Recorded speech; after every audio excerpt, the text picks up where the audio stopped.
The strongest and most effective force in guaranteeing the long-term maintenance of power is not violence in all the forms deployed by the dominant to control the dominated, but consent in all the forms in which the dominated acquiesce in their own domination. Robert Frost. Do You Own Yourself? By Butler Schaefer. One of my favorite quotations comes from Thomas Pynchon: if they can get you asking the wrong questions, they don't have to worry about answers. Our world is in the mess it is in today because most of us have internalized the fine art of asking the wrong questions.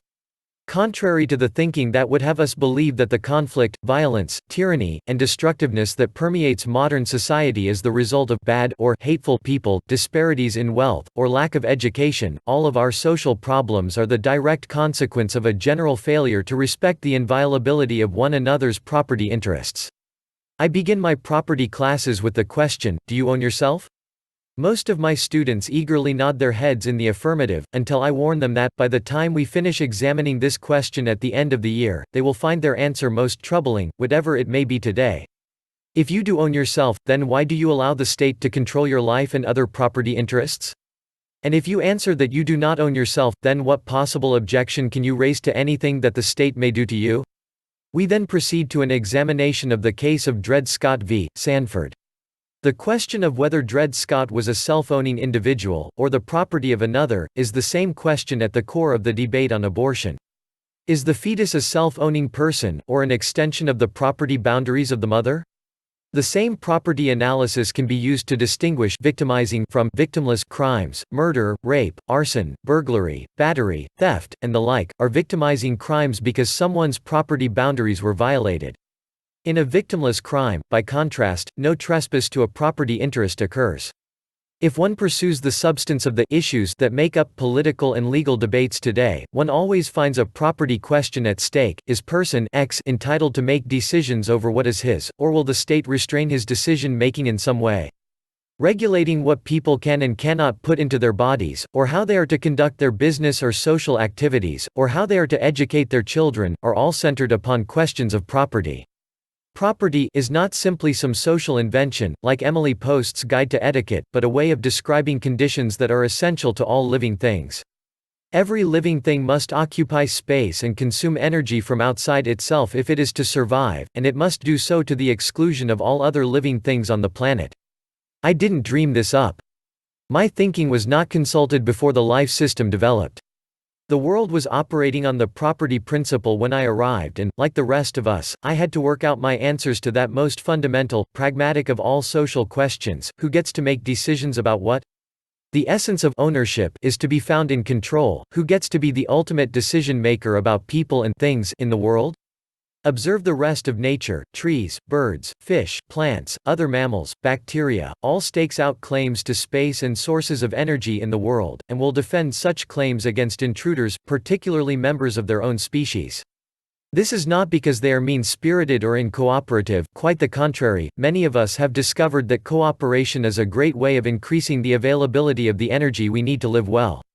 We have found out that, if we will respect the property claims of one another and work together, each of us can enjoy more property in our lives than if we try to function independently of one another. Such a discovery has permitted us to create economic systems. There is no way that I could have produced, by myself, the computer upon which I am writing this article. Had I devoted my entire life to the undertaking, I would have been unable even to have conceived of its technology. Many other men and women, equally unable to have undertaken the task by themselves, cooperated without even knowing one another in its creation. Lest you think that my writing would have to have been accomplished through the use of a pencil, think again: I would also have been unable to produce a pencil on my own, as Leonard Read once illustrated in a wonderful, brief essay. Such cooperative undertakings have been possible because of a truth acknowledged by students of marketplace economic systems, particularly the Austrians, about human nature: each of us acts only in anticipation of being better off afterwards as a result of our actions. Toward whatever ends we choose to act, and such ends are constantly rearranging their priorities within us, their satisfaction is always expressed in terms inextricably tied to decision-making over something one owns or seeks to own. Whether I wish to acquire some item of wealth, or to give it away, whether I choose to write some great novel or paint some wondrous work of art, or whether I just wish to lie around and look at flowers, each such act is premised on the fact that we cannot act in the world without doing so through property interests. It is in anticipation of being able to more fully express our sense of what is important to us, both materially and spiritually, that we cooperate with one another. Property also provides a means for maximizing both individual liberty and peace in society.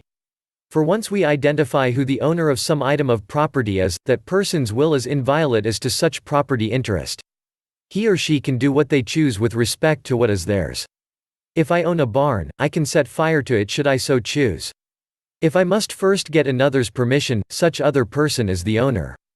Individual liberty means that my decision-making is immune from the coercion of others, and coercion is always expressed in terms of property trespasses. At the same time, the property principle limits the scope of my decision-making by confining it to that which is mine to control. This is why problems such as industrial pollution are usually misconceived, reflecting the truth of Pynchon's earlier quote. A factory owner, who fails to confine the unwanted byproducts of his activities to his own land, is not behaving as a property owner, but as a trespasser. Economists have an apt phrase for this: socializing the costs. He is behaving like any other collectivist, choosing to extend his decision-making over the property of others. But not all of us choose to pursue our self-interests through cooperation with others.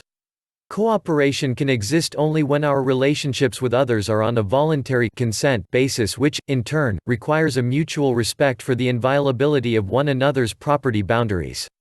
Those who seek to advance their interests in non-cooperative ways create another system, politics. If you can manage to drag your mind away from the drivel placed there by your high school civics class teacher, and look at political systems in terms of what they in fact do, you will discover this: every such system is founded upon a lack of respect for privately owned property. All political systems are collectivist in nature, for each presumes a rightful authority to violate the will, including confiscation, of property owners. One can no more conceive of politics without theft than of war without violence. Every political system is defined in terms of how property is to be controlled in a given society. In communist systems, the state confiscates all the means of production. In less ambitious socialist systems, the state confiscates the more important means of production, e.g., railroads, communications, steel mills, etc. Under fascism, title to property remains in private hands, but control over such property is exercised by the state. Thus, fascism has given us state regulatory systems, in which property owners, be they farmers, homeowners, or businesses, have the illusion of owning what they believe to be theirs, while the state increasingly exercises the real ownership authority, i.e., control. In welfare state systems, the state confiscates part of the income of individuals and redistributes it to others. As stated earlier, property is an existential fact. Whatever the society in which we live, someone will make determinations as to who will live where, what resources can be consumed by whom, and when, and how such property will be controlled. Such decisions can either be made by individual property owners, over what is theirs to control, or by the state presuming the authority to control the lives of each of us. When such decisions are made by the state, it is claiming ownership over our lives. It is at this point that I let the students in on the secret the political establishment would prefer not to have revealed. The 13th Amendment to the U.S. Constitution did not end slavery, but only nationalized it. That most Americans acquiesce in such political arrangements, and take great offense should anyone dare to explain their implications, has led me to the conclusion that America may be the last of the collectivist societies to wither away. Most Americans, sad to say, seem unprepared to deny the state's authority to direct their lives and property as political officials see fit. The reason for this, as my first-day question to students is designed to elicit, is that most of us refuse to insist upon self-ownership. We may, of course, choose to accept our role as state-owned chattels, particularly if we are well treated by our masters. We may be so conditioned in our obeisance that, like cattle entering the slaughterhouse, we may pause to lick the hand of the butcher out of gratitude for having been well cared for. On the other hand, we may decide to reclaim our self-ownership by taking back the control over our lives that we have long since abandoned. Perhaps the insanity of our social destructiveness, including the United States under Bush deranged declaration of a permanent war against the rest of the world, will bring about an examination of alternative ways of living together in conditions of peace and liberty. Our political systems cannot bring about such harmonious and life-sustaining ways because they are premised on a rejection of the principle of self-ownership. In a society of self-owning people, there would be no place for politicians, bureaucrats, and other state functionaries. Like the rest of us, they would have to confine their lives to minding their own business, and deriving whatever benefit they could from those who chose to cooperate with them. There is only one man or woman who can restore you to a state of self-ownership, however, and that man or woman is you. To do so, you need only assert your claim, not as some empty gesture, but in full understanding of the existential meaning of such a claim, including the willingness to take full control of and responsibility for your life. While your claim will likely evoke cries of contempt from many, you may also find yourself energized by a life force that permeates all of nature, an elan vital that reminds us that life manifests itself only through individuals, and not as collective monstrosities, that life belongs to the living, not to the state or any other abstraction. A fork in the road. If you had the opportunity to make that claim, would you?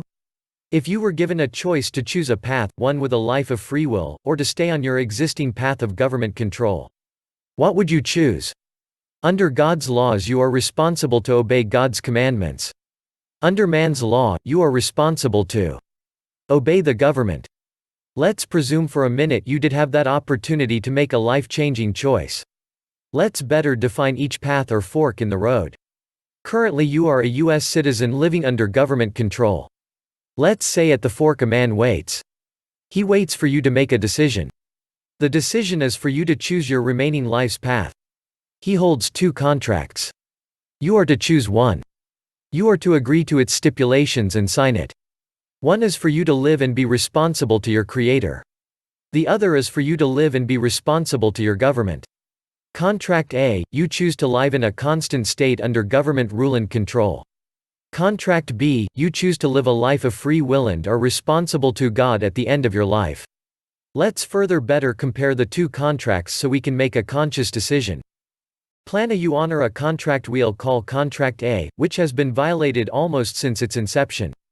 Plan B, you legally and lawfully abandon that contract and legally and lawfully enter into a new contract which we'll call Contract B that provides remedy and relief from the damages of Plan A contract. Contract A mandates extracting funds from you to wage unlawful wars, and all manner of un-Christian programs.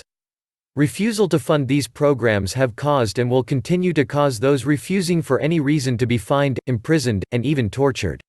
Contract B, you have free will to fund what you are led to fund. And you have more funds available than when you were honoring Contract A. Contract A, the government owns the Creator-made property you live on and requires you pay a yearly tribute to remain on that property. Contract B, you do not pay any tribute and pass this property that you live on to whomever you choose who also don't pay tribute on it or a transfer fee. The same applies to other property such as cars and animals. Contract A, regardless of your health and wishes, you are told what you may grow or purchase for your well-being by overlords who are increasingly attacking the sovereign Lord who created the earth and gives all life. Contract B, you have the decision and responsibility to make such decisions for you and your dependents. Contract A, if you decide to get married, the government mandates you must get their permission. Permission that they mandate must be available to members of the same sex, providing legitimacy for the adoption of children into a same-sex family. Contract B, if you decide to marry, marriage was instituted by God Himself for the purpose of preventing the promiscuous intercourse of the sexes, for the promoting domestic felicity, and for securing the maintenance and education of children. Noah Webster 1828 Dictionary, you only look to God for permission and guidance. Contract A, you are told that funds will be extracted from you into the program Social Security that you must participate in that they created. They do not participate in the same program as their program which you must fund is almost infinitely better than your program. They frequently, against their promise, remove funds from your program to fund their other programs to the point where it is common knowledge that your program is going bankrupt. Contract B, you have free will, the responsibility secure your future. Contract A, you must get permission to do a myriad of things, most of which they justify as the result of officially, and continually classifying you as, an enemy of your own government since 1933 in what is known as the 1933 Emergency War Powers Act or the 1933 Emergency Banking Act. You now must get permission to collect rainwater, go fishing, own property, start a business, build a home, get married, hunt, own a weapon, cut hair, sell a product, including food, protest, etc. Contract B, you have free will with responsibility. Contract A, you will accept unlawful pieces of debt instrument promissory notes as real money even though it has no intrinsic value. You will not complain that all power over the fraudulent money system was unlawfully passed from Congress to private banking families by fraud itself.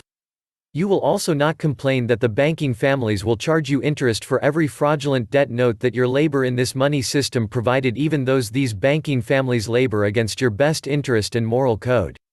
Contract B, you have the free will choice not to participate in the monetary Ponzi scheme. In summary, Contract A, it is a very costly optional contract. It is costly in more ways than fraudulent money. Contract B, there is no cost.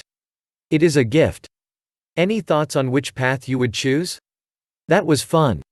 Like we would ever actually have a choice to be free. Now it's time to stop pretending.